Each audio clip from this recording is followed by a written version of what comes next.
I mean, this is just. I mean, listen, you guys can make fun of me, and it's fine. But here is what I know. Mike Tomlin believes you can't come into our house on Monday Night Football and beat us. He believes that. And that there is, and he will, tell me if you think I'm wrong, I think he will message that to the team. I think that, and whether it's a placebo effect or not, I do think they have a slight psychological bump that this game is Monday night and not Saturday afternoon. I do because believe it is that. record? Yes, because if you've been coaching somewhere for 20 years and you've never lost in this setting, you're going to feel good about it. Well, first of all, they have lost. No, 12-0 at home. Oh, 12-0 at home. 2-2-3 overall. Sorry, bro. I need my reading Put glasses. your readers on. And so I think that's the biggest factor of this game? No, of course not. But I don't think it's nothing. It's something. And I think Mike Tomlin knows it's not nothing. That's all. I would usually give Nick a hard time about this, but as a head coach, when you're at the podium, you know what you're saying. And when you specifically reference the Monday night component of this, that wasn't just a slip of the tongue, or he knows what he's saying, and he's sending a very strong message of like, yeah, we're really good in this environment, and we expect to be good again in this environment and on this day, because that was not an accident that he said that. But is it just random, or the Steelers preparing in some unique way that gives them? It doesn't matter why, as long as everybody believes that that's going to work. Yeah, it's reminiscent of that scene in Space Jam with Michael's secret stuff. The water in the bottle Bugs Bunny gives the Monstars. That whole plot point never quite added up logically. They ran out, revealed it was just water, and delivered the power was inside you all along lesson. The obvious solution, just refill the bottle with more water and keep the ruse going, was ignored. Clearly, it was working. This allegory applies to coaching psychology. These motivational tactics, this secret stuff, can be remarkably effective on younger players. However, it's not going to work on a veteran like Aaron Rodgers. It's not going to work on TJ Watt.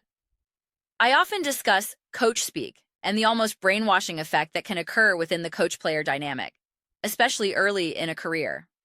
There are certainly older players who still buy into it. Some are even in media now, and you can hear the ingrained messaging in their analysis. But as you age and accumulate experience, the spell often breaks. When you're young, you're more susceptible. You believe in the messaging from your coach, similar to how a child believes a parent's stories about the tooth fairy or needing to go to bed. A coach declares, "We don't lose on Monday nights," and a young player internalizes it. That's who we are. That's what Pittsburgh represents. They can get genuinely fired up by it. But at the end of the day, you still have to go out and execute. You still have to play the game. Aaron Rodgers and players at his and Watt's career stage operate differently. They recognize these tactics. It creates a delicate balance in a locker room.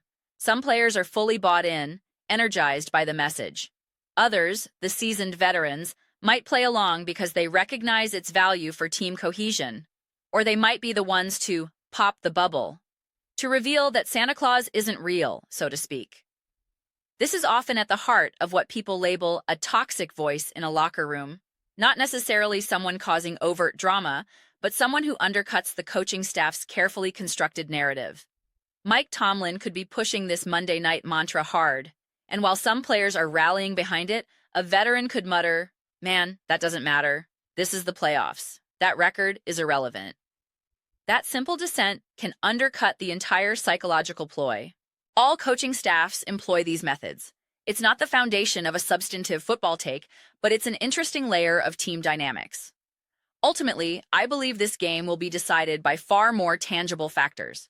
For me, this contest hinges almost entirely on defense. The central question is, what can this Steelers defense do to limit the Texans' offense? I've said it repeatedly. I envision a true defensive battle, a 13-10 type of game. In such a low-scoring field position struggle, the minute details become monumental. This is where I believe Aaron Rodgers' veteran savvy could prove decisive. I am utterly fascinated to see how his cerebral approach clashes with this elite Texans defense. He will need to utilize every ounce of his football IQ, manipulating protections and coverages, because winning purely on physicality or arm strength against this unit is unlikely. So, what would a playoff win mean for Rodgers at this juncture? A tremendous amount. We often get lost in the binary of Super Bowl or bust, believing only championship-level achievements carry meaning. But legacies and accomplishments are not monolithic. Tom Brady's final playoff game was a disaster, through little fault of his own given the circumstances. Players age differently, experience different team contexts, and have distinct career arcs. For Rodgers, securing a playoff win alone would be a massive accomplishment. Consider the context. Tearing his Achilles, moving to Pittsburgh, a franchise that hasn't won a playoff game since, I believe, 2017. To have one last legitimate playoff run, one final hurrah, can be meaningful in itself. Not everyone can, or needs to, win the Super Bowl to validate a late career chapter. It would be a cool story, something for Pittsburgh to rally behind, and a significant personal feat. If they win, the playoff path opens up intriguingly. Due to other matchups, their next opponent is uncertain. It could be the top-seeded Denver Broncos, the Buffalo Bills, or the Jacksonville Jaguars. The point is, a victory here genuinely positions them to make a run. This ties into a semantic quirk I find odd: the labels we apply to playoff success. If you win one game but lose the next, it's one and done. If you win two and reach a conference championship, it's a deep playoff run. The actual difference is a single victory, yet the perception shifts dramatically. I'm never fully comfortable with such rigid tiers unless a team is demonstrably outclassed. If the Steelers defeat the Texans, a team with an elite defense that has beaten contenders like the Chiefs and Bills, why should we then immediately cap their potential? Why isn't everything else on the table? The same logic applies to the Texans and other AFC contenders. This first round is uniquely fascinating because for every winner, it serves as powerful validation. It transitions the narrative from having a great year to being a genuine threat. In the AFC, every result sends a message. If New England beats the Chargers, it's Drake May has arrived.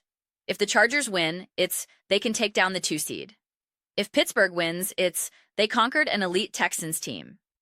Each victory fundamentally reshapes the contender landscape, making the subsequent rounds brutally difficult to predict. The Steelers are on the front lines of that uncertainty, even if they're the last to play. A win changes everything. A loss confirms the existing narrative. That's the weight of this moment. Those are my reflections. I am eager to hear yours. Let me know in the comments below. I read every single one. Whether you agree or disagree, let's dive into discussion, even spirited debate. But ultimately, let's enjoy the exchange. Please consider subscribing. We are building a fantastic community here and would love for you to join. My aim is to create a space where we feel authentically connected and excited to participate. I believe we're well on our way. Also, please don't forget to give this video a thumbs up, as it genuinely helps with visibility and the platform's algorithm. Thank you so much.